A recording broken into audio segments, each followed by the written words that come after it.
I wanted to come on and give my opinion about the case that's going on around the world that everybody seems to be talking about, which is the Karmelo Anthony case and the Austin Metcalf. I want to say how I feel, and I do want to go ahead and say I don't care who get mad in their feelings. I don't care, because it's just my opinion. But I believe that there's some facts to my opinion.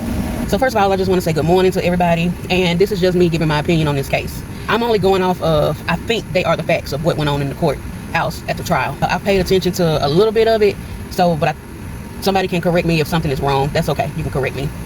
But the gist of it is, so in 2025, they was having a track meet at a school, and Austin, which is a white kid, was at a tent with his team members, and Karmelo, which is a black kid, went to seek shelter under this tent because it was pouring down raining.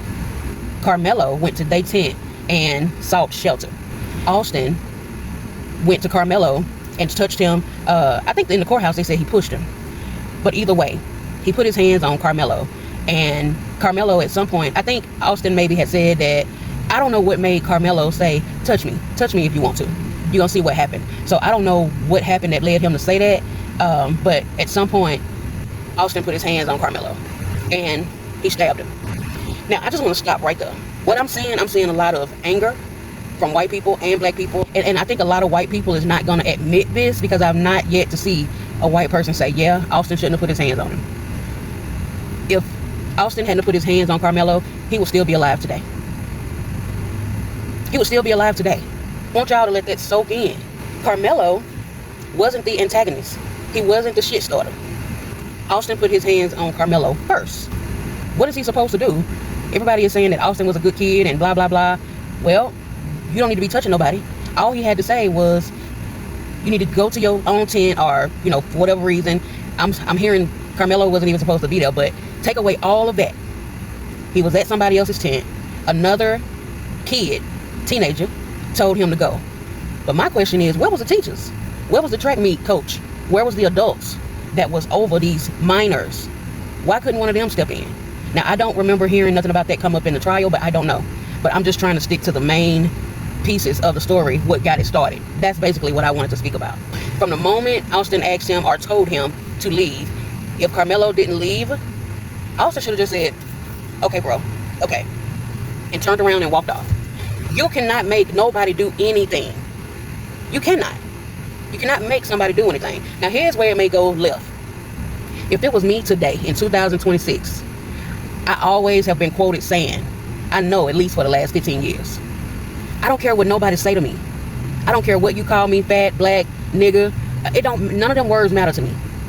But what matters to me is that you do not touch me. You do not touch me aggressively. You can verbally say what you want to me. But the moment you do what Austin did to me, we're going to have a problem.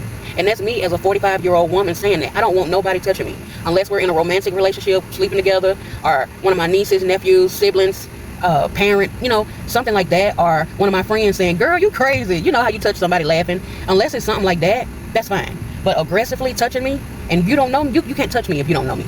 Bottom line, I've been like that for, like I said, 15, 20 years. Austin would still be here today if he had not touched Karmelo. That's what I need y'all to understand. Some people, black, white, whatever your nationality is, some people are willing to die, go to hell or jail to prove to you, you don't treat them how you want to treat them. You can't hit them. Some people will show you. You can't do what you want to do. And it's mostly black and white. White people, I want you all to know, black people have been through so much shit, which is why a lot of black people are on edge. White people have not been through what we have been through as a human race. Y'all feel like, when I say y'all, I'm talking about white people. You feel like that you can say and do whatever you want to. Maybe it's because we have a controversial president in office. That's what I believe. Because I've heard people say shit. When I was in the workforce, they state, well, Trump is in presidency and we can do what we want to. And a lot of racist things have been said back and forth. But you cannot do that. You cannot let a president send you out to say and do what you want. Although words don't hurt me, but what about the other 40 million black people? They may feel like they will fuck you up for calling them a nigga, for saying other stuff, that you shouldn't be saying. So, man, I feel like white people, y'all need to kind of chill out on a lot of stuff that y'all do. And I'm not saying all white people, because I am one of them that do not believe all white people are bad. I don't think all black people are bad. I have friends in many nationalities that are good people because I only hang with good people. So what I'm saying is, I think everybody need to check themselves on what they are doing and what are you putting out into the world. What are you teaching your kids? That's what I'm most importantly got a problem with and concerned with. What are you teaching your kid? Because children pick up on actions that they see their parents, their family do. Cause if you calling people niggas, they gonna pick up on it and they're gonna start doing what they see y'all do. Same as black people. My message to y'all is, if you got hate in your heart, racist, calling white people crackers or whatever the racial slurs are, if you saying that around your kid, they gonna pick up on it. The other thing is, I can't make nobody do anything. But if I can just say how I feel when it comes to the word nigga, I wish y'all would let that slide off your back. A word shouldn't hurt you. That word was big back in the day, years and years and years ago. What our grandparents and great-grandparents, great-great-grandparents went through. Times are not as hard as they were back then. So I feel like y'all need to kind of learn how to let that word roll off your shoulder or your back, because it gets some of y'all black people so upset that you're willing to go to jail. You're willing to beat the shit out of a white person who say that. But you ain't even thinking you got kids that you got to care for. You got a wife or a husband at home. You got responsibility. So is your anger for what this white person said to you way more than you taking care of your family? It shouldn't be. Your number one goal should be waking up in the morning and going back home, getting back home to your family. Yeah, your feelings may get hurt because you got called a nigga or whatever, but so what? So what? That person saying that word to you, it don't stop any money from coming in unless you do something bad and you get fired. It don't pay none of your bills. At the end of the day, I feel like black people, y'all need to get past that word, because that word is going to be around until the end of time. It ain't going nowhere. So you may as well control how you respond when you are called that or you hear it. Because I promise you, it don't bother me. It really don't. So that's what I wanted to say about that case. And I think a lot of people are on edge because this is just on the heels of Rick Chow, a Chinaman, getting away with murdering. I forget his name. The black kid that was in his convenience store. They thought he stole some water. He got away with murdering him. So a lot of black people is still pissed off about that. It's still protests going on. Black people are wanting to protest the Chinese stores. It's just so much going on in the country, and I sit back and I watch and I read, because I do like to be up on a lot of the stuff that's going on in this country. Here's what I want to say about the Rick Chow case. If that was my kid, I wish I knew that boy's name. Hold on. Okay, that black boy that Rick Chow killed was called Cyrus. Here's my thing with Cyrus. Cyrus went into the store. I saw the video multiple times. He had a book bag.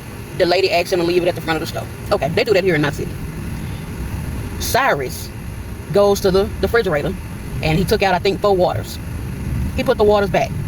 Why? I don't know. Maybe he changed his mind. He realized he didn't want to buy waters from there. I don't know what. He put the water back and he proceeds to come to the front. And the son or the mama asked him what he had in his pocket. And he said, I don't have anything, And whatever transpired, Cyrus left the store. From the moment Cyrus left their store, he was not a threat. He didn't rob them of no money. It was found out in court that he didn't steal anything. For the life of me, I don't know why they chased that boy. Because even if he did steal a bottle of water, let it go. Y'all stuff in your grocery store is overpriced anyway. Let him go. Okay? But here's my thing to parents. And this is to the black people. This is why I say, y'all gotta make sure you telling the right stuff to your kid. Making sure you train them and talk about stuff with them. Number one, Cyrus shouldn't have never been at that store if he wasn't gonna buy nothing. When I was a kid, my mom and daddy would tell us don't touch a goddamn thing. And they said it like that and they meant it like that. If we go into this grocery store, you don't touch a goddamn thing if you ain't got the money. Period. If we was with my parents knew if we had money or not. They knew that they didn't want nobody mistaken that we may have picked up anything. So I don't think Cyrus should have touched 4 bottles of water. And in the video that I saw, he kept his hands in his hoodie. I was also raised, keep your hands out your pocket. You don't want to give nobody no reason to think that you have shoplifted something. I don't know what's so hard about that for people to teach their kids. Keep your hand out your pocket. Cyrus ran, and he probably was scared. I don't know how many times he'd been in that store, but Rick Chow was known to mess with kids, fight them. So I'm a person who stops a problem before it becomes a problem. If I know that you are a owner of a store and you are known for hitting kids with bats or trying to stop shoplifting, or you got a hot temper, I'm not going in that store. And I believe foreigners, international people, whatever you want to call them, Chinese people, Indian people, I don't know what they call, but they're already on edge anyway because their stores are in black communities. Their stores is not in white people community. So they deal with black people all day. So I'm pretty sure it get frustrating, watching every black kid or person to come in there. But I don't go to those places. Let me just say that. I don't go to those places. I do most of my shopping online. If I do go to a gas station, it's an American gas station. Like, I'm just saying, sometimes you got to move different. You can't move how other people are moving. I really hate that those situations happen because they could have been stopped. And, all I'm saying is y'all need to teach y'all's kids because it's only going to get worse before it get better. So if y'all can't see that, y'all are too busy talking about, I do believe this because I can say this because I'm a black person. From my opinion, sitting back watching, y'all are too busy talking about boycott. Most of y'all black people ain't gonna do a damn thing. And that's just me being honest.